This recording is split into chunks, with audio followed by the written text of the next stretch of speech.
That iconic scene where action superstar Jackie Chan nearly gets decapitated by helicopter blades? Let's break down how it was actually filmed. If you analyze the slow-motion footage frame by frame, you'll realize no one in their right mind would attempt this stunt without safety gear. Seriously, I'd never believe it without proof.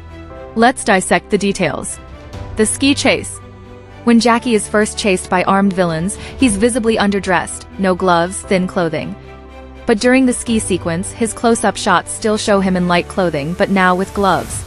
More importantly, any wide-angle shots of high-speed skiing or airborne stunts reveal a noticeably bulkier physique.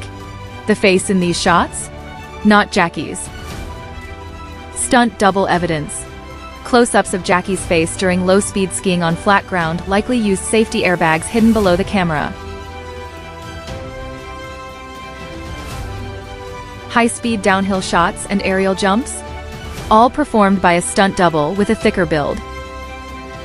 The helicopter accident. Look closely. In the next scene where Jackie crashes into the helicopter rotor, Jackie himself has his left leg fixed at the front of the snowboard, while the figure rushing toward the helicopter clearly has the right leg fixed at the front. Let's look at the shot of the actor flying off the slope.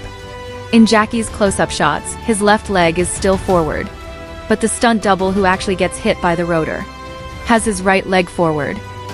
Let's examine this shot in detail again. The rotor shatters the helmet protecting the double's head, and the double grabs the first crossbar of the landing gear, while Jackie himself grabs the second crossbar. At the time, the crew claimed that Jackie accidentally hit the rotor, and they kept the shot in the film because it looked too impressive. This is complete nonsense. The reality is that it was done by a stunt double. Even if there was a mistake, it was the double who made it. Observe carefully. In the shot where the villain falls after being hit, we can see that what falls is just a pile of clothes. So, how did Jackie, who claims to never use stunt doubles for dangerous actions, pull off the fall? First, we notice that Jackie on the helicopter isn't wearing gloves, but the actor who actually performs the fall is wearing gloves. Second, in the wide shot after the helicopter explodes, the stunt double's mistake is extremely obvious. Another heavily promoted scene back then. Jackie nearly freezing to death in an ice cave. What's the trick here? Notice that when Jackie is in the water wearing only a hoodie, the water appears bluish. But when he surfaces, the water appears whitish. This leads to a bold guess. The underwater and surfacing shots were not filmed in the same environment. Another heavily promoted scene back then. Jackie nearly freezing to death in an ice cave. What's the trick here? Notice that when Jackie is in the water wearing only a hoodie, the water appears bluish. But when he surfaces, the water appears whitish. This leads to a bold guess. The underwater and surfacing shots were not filmed in the same environment.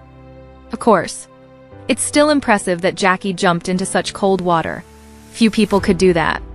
But the godlike promotion back then, claiming that Jackie never used stunt doubles for dangerous actions, and exaggerating his on-set efforts and injuries, now seems like complete nonsense.